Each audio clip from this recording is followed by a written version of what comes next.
Hi everybody, and thank you so much for joining me on this latest Gilbert's LLP video.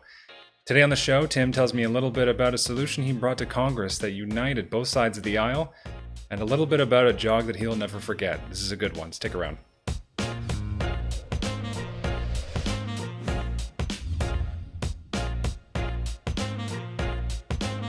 Tim, in a previous episode, you mentioned having visited the White House Rose Garden, and I think we absolutely need to hear more about that story. Can you tell us more about what you were doing on that day?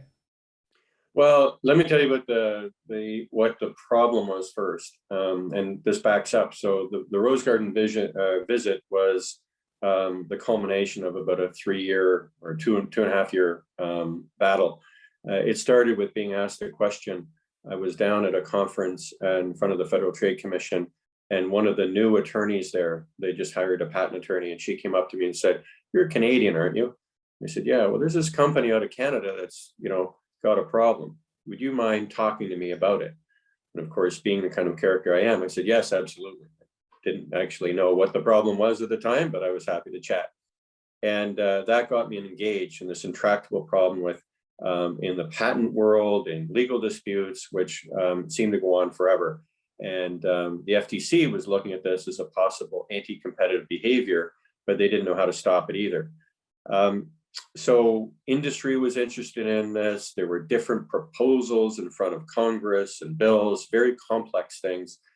Senator Schumer, Senator McCain were looking at trying to solve this problem. And I looked at it and I thought, back to, Sun Tzu, The Art of War. Anything that is long and complex is unlikely to be successful. So I had that in my mind. They'd already been battling for 5 years. And of course, nobody had penetrated this yet. And then I don't know if City Slickers was out yet, the movie, but of course, at the end of the movie, the protagonist says the secret to life is one thing. He didn't say what that is, but every problem has a single solution to it. So I was driven to get rid of the complexity and come up with a very simple solution to solve the problem, which is what I recommended. And so that sounds great. I had a solution, and normally you could write an article about it and hopefully somebody embraces it. But my job, though, was going to be to actually implement that. I had a solution, which was to fix a loophole in the law, and then I had to go out and do it. So yeah, let's get into the how and what exactly your solution was. Well, the solution to the problem to me was companies could sue on each patent that came out and start a whole piece of litigation. And what the behavior of companies with patents was to time the issuance of patents, which are things preventing other companies from using that invention, serially time them so that every 8 months to a year or more, a new patent would come out supposedly claiming the same thing as before. And you could say, how could they do that? Well, it takes a long time to untangle that in the court system, and very complex. So, and each time they sued, they would, by law, get an injunction preventing anybody from selling that same product. So this was like a daisy chain of injunctions preventing people from bringing products out, and that's why they lasted so long. So my simple solution was to say there should be only one injunction, one shot at preventing people from getting into the market, one shot to clear all of the patent thicket that was out there. And after that, if you want to sue, you can go ahead and sue. So that seemed like a simple thing to implement. But of course, there were huge stakes, billions of dollars being fought on either side to prevent this. Again, my job was to figure out a way to get that implemented. So trace this path for us. How do you get from there to spending the day at the Rose Garden at the White House? So there were a lot of people interested in this thing, and I ended up becoming kind of like the emissary of the Canadian company that was vitally interested. And I got very involved in the effort to change the law. So how do you change the law? Well, the first thing is you got to visit the people in Congress who were making these decisions and putting laws together. And it was remarkably simple to get into Congress. I couldn't believe it. I was this Canadian guy. and I got a phone call saying, "Oh, would you come and speak to me?" It was from Senator Schumer's office, and it's like, "How do you know?" "Well, I heard that you're a guy who knows something about this." Another person, former President Clinton's healthcare advisor, called me as well. It's like, "Well, can you help me work on this?" And my answer was, "Well, surely there must be people in Washington who know this stuff. It's your healthcare system, your acts, your everything, all these brainiacs and who do this." And I remember he said, "Never, what was it? Never overestimate the expertise in Washington on any particular issue. We're very thin. We're a mile wide and an inch deep, and we need you to go deeper." So I was then sent off with the blessing of a Canadian client to then help Congress solve this problem. I was introduced as an expert on healthcare, and I gave interviews. I walked in the door. At that time, there wasn't the kind of quite the security as now. You still had kind of like an airport security. And then I had these interviews in these offices where you worked, not with the senator, but you worked with the aides, the people right out of school, sometimes meeting in cafeterias. That's where the real work of Congress goes on, and educating them and thinking about the problems they had, and building a team that would, fashion a solution. So there was a legislative strategy we developed, though. It involved hearings before Congress, and involved us mining, actually the early days of the internet, information out there about the strategies being used. And I remember one of the things we found being a huge exhibit in Congress that portrayed what the real strategies were.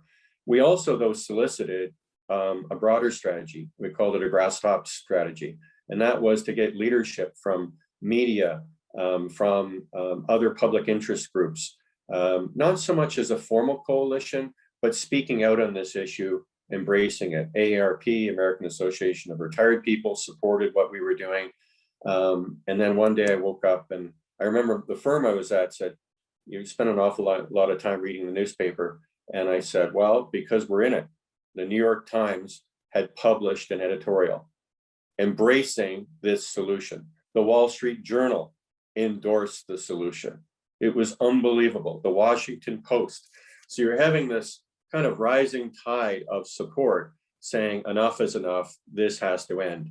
And with that, kind of approach of building consensus around this solution, that's when I got the call from the security for the White House saying, "We would like you to come to the White House, and the president will be speaking from the Rose Garden." And I had to wait to hear what he said, which was he had embraced this solution. And I, of course, had never met the president, was President Bush at the time. But this, little Canadian kid, whatever, ends up coming up with something that was quite dramatic. And what year did this happen? I believe it was around 2003, something like that. And it ultimately got adopted. It was a cabinet decision at the time, an issuance of an executive directive. And then the Medicare Modernization Act created changes to allow greater access to Medicaid in the United States. It formalized it into a final bill of Congress. It was the first change since 1984 at the time to the system for approval of drug products. People just assumed you couldn't do it, but it happened. It's a matter of record. Did you ever end up meeting the president, or? I met the head of the FDA, which was, for me, as you find in these things, pretty cool. As a cabinet member, and he was very thankful for the people who put this together. I'm actually surprised to hear that security was not incredibly tight, it being, a post 9/11 world and everything. Everyone has a 9/11 story, but I was so often in Washington at the time. I stayed at the hotel called the Hay Adams, right across from the White House, right across from Lafayette Park. And on the morning of 9/11, I went for a run along the side of the White House, down to the Potomac River, around the Pentagon, and came back And in behind me, there was smoke rising. And I came in and, I got a phone call saying, turn on your TV. And there, of course, was the news at what had happened. And I was my first year, I just started the firm, 2001. I had one articling student right out of law school, and she was with me on this trip. And I said, you got to pack your bags, we've got to get out of here. And we went down. Our room was commandeered by, I believe it was a TV station like ABC News, took over the spot because you could see the White House, and we could see people streaming across from the White House through Lafayette Park to get away from everything. And we jumped in. I commandeered a cab and said, just get out of here. go to the suburbs. And in quite dramatic fashion, we were out of there. So it was a change. Of course, 9/11 changed a lot in how America looked at the world. But fortunately, they remained open to creative ideas and solutions. Even though as Canadian, we continued to work with the states. What was your biggest takeaway from that day in the Rose Garden? From bringing this one solution forward, how did that affect you moving forward as a person and as a lawyer? Well, I felt that, again, I use the term honest broker, that the more you're seen as objective and reasonable, which is, we like to think of that as Canadians, right? The biggest charge against Canadians, we're too reasonable, too polite. People generally have that. And I think it is a cultural thing. And when we're in Washington, it's so divided along party lines, along belief structures. When you come in and say, they ask, what party are you with? And I say, well, I can't, I'm not American, I'm Canadian. It's disarming, because they don't all have some kind of association. Are you from the frozen north? Are you from where you're from? And you can relate and, I think that helps to break barriers, actually, is just not being part of that divided, that division that is there. And you look for solutions. And I think one of the things that's, even despite the partisanship in America, there are things that go on that you don't hear about. Bills are move ahead, changes to different aspects of commerce and society do happen where both sides of the aisle work together. And I think that's, it's unfortunate that the media focuses only on the divisions and not what brings people together. And I think that's where we work. We work best on both sides of the aisle, finding common solutions and moving the ball forward. If you could speak to the Tim Gilbert of 2003 or 2001 or even further back, would there be any specific knowledge or bits of advice you would impart on him if you could? Well, I still think that creative solutions are somewhat in short supply. A lot of times things get developed from positions, and I think it's important to stop talking from positional bargaining and more into problem solving and getting at things that both can embrace. And it's hard because your belief structure doesn't want you to think that the other side, so to speak, has anything to say. We continue to, we continued even after we had that example. We had another example of working with Congress, and it looked like on a problem there was no solution, there was no position for the other side. And if you spend enough time with people, you start to get in behind their concerns and try to come up with that solution. So I think that's it: openness and problem solving.